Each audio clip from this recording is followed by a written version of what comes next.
क्या आप भी टाटा स्मॉल कैप फंड में इन्वेस्ट करते हैं या फिर Nippon India small cap fund में?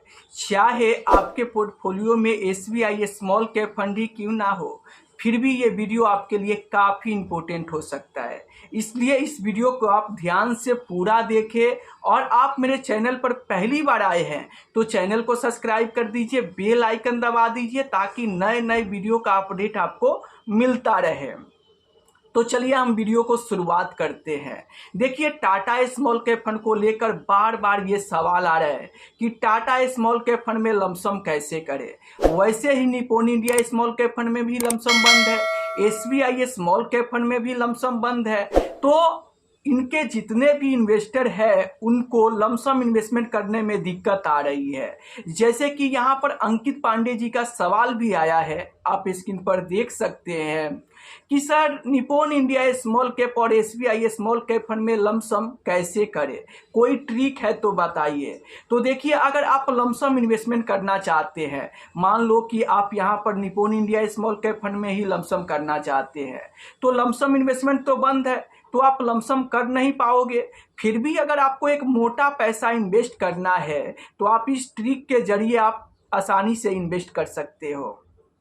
तो कैसे करोगे आप? एसआईपी के जरिए ही आप मोटा पैसा इन्वेस्ट कर दोगे। क्या करना पड़ेगा आपको? मान लीजिए कि जब भी आपके पास में मोटा पैसा आता है तो आप Nippon India small cap fund में एसआईपी के जरिए ही मोटा पैसा इन्वेस्ट कीजिए। अब क्या लिमिट है, कितना कर सकते हैं एक दिन में? तो अगर मैं एसबीआई यहाँ पर Nippon India small cap fund की बात करूँ तो पर डे आप 50,000 की एसआईपी कर सकते हैं। तो 50,000 की एसआईपी आज आप कर दीजिए। 50,000 का एसआईपी के जरिए आपका इन्वेस्टमेंट हो जाएगा और यूनिट अलॉट होने के अगले दिन उस एसआईपी को आप स्टॉप कर दीजिएगा। फिर अगले दिन भी आप चाहो तो 50,000 की एसआईपी कर सकते हो। तो इस तरीके से आप चाहे तो 2 दिन में भी 1 लाख रुपया लमसम इन्वेस्टमेंट कर सकते हैं। एसआईपी के जरिए ही आप मोटा पैसा Nippon India small cap fund में डाल सकते हैं। एक महीने में आप चाहे तो 11 लाख रुपए तक एसआईपी के जरिए इन्वेस्ट कर सकते हैं, जो कि एक बहुत बड़ा रकम है। वैसे ही अगर मैं एसबीआई स्मॉल कैप फंड की बात करूं तो पर पैन कार्ड पर मंथ का जो लिमिट है वो 25,000 रुपये की एसआईपी की लिमिट है। तो आप हर महीने यहाँ पर चाहेंगे तो 25,000 रुपये की एसआईपी शुरू कर दीजिए, इन्वेस्टमेंट हो जाएगा, एसआईपी बंद कर दीजिए। फिर अगले महीने आप चाहे तो 25,000 की एसआईपी करके 25,000 इन्वेस्टमेंट कर सकते हैं। तो एसबीआई स्मॉल कैप फंड में एसआईपी के जरिए आप हर महीने 25,000 तक इन्वेस्टमेंट कर सकते हैं। तो अगर आपको मान लीजिए 10, 20, 25,000 तक लमसम करना है तो एसआईपी के जरिए ही आप आसानी से कर सकते हैं।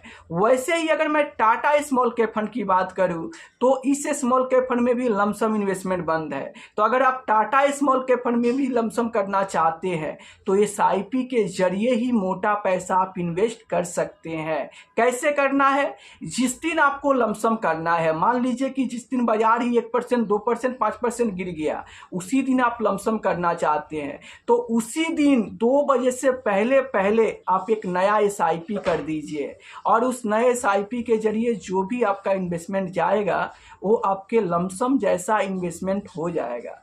और जब यूनिट अलॉट हो जाने के बाद उस एसआईपी को आप स्टॉप कर दीजिएगा।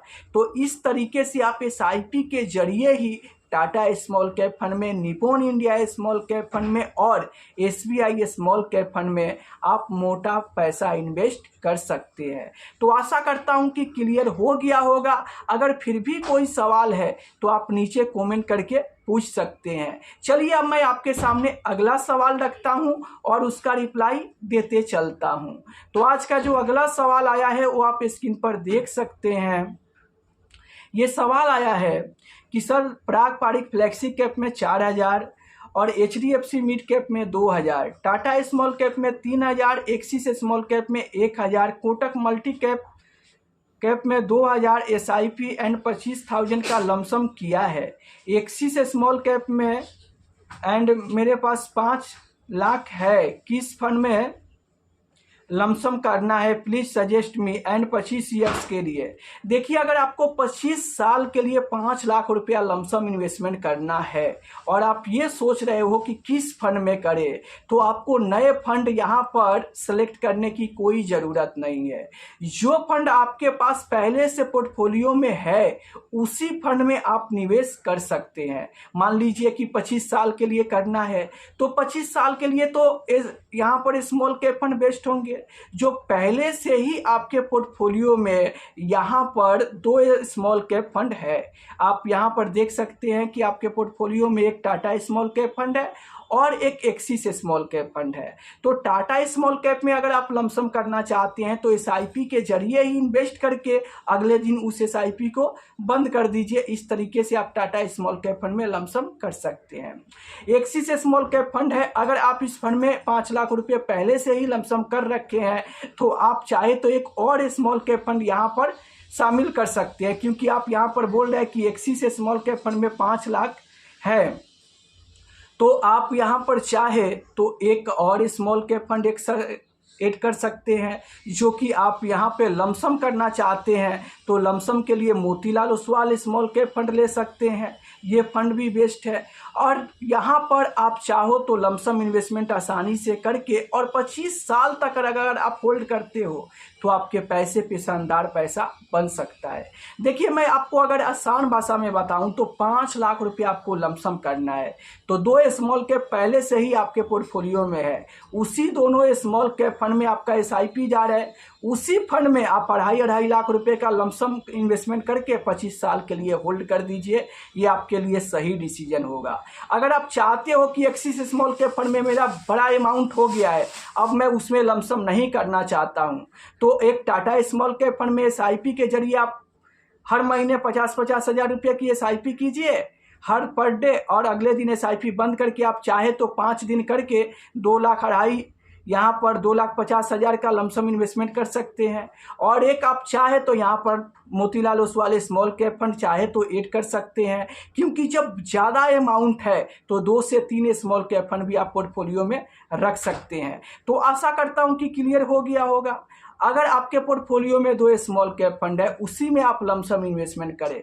अगर नहीं करना चाहते हैं तो एक फंड ही और सेलेक्ट करें, वो है यहाँ पर Motilal Oswal small cap fund, और इस फंड में भी आप लमसम इन्वेस्टमेंट कर सकते हैं। आप ये ध्यान दें कि सारा पैसा एक ही स्मॉल कैप फंड में ना डाल के रखें, 2 से 3 स्मॉल कैप फंड में आप इस पैसे को भाग करके डालें, ताकि आगे चल के अगर एक स्मॉल कैप फंड अच्छा परफॉर्मेंस ना करे तो दूसरा स्मॉल कैप फंड आपको अच्छा रिटर्न बना के दे सकता है।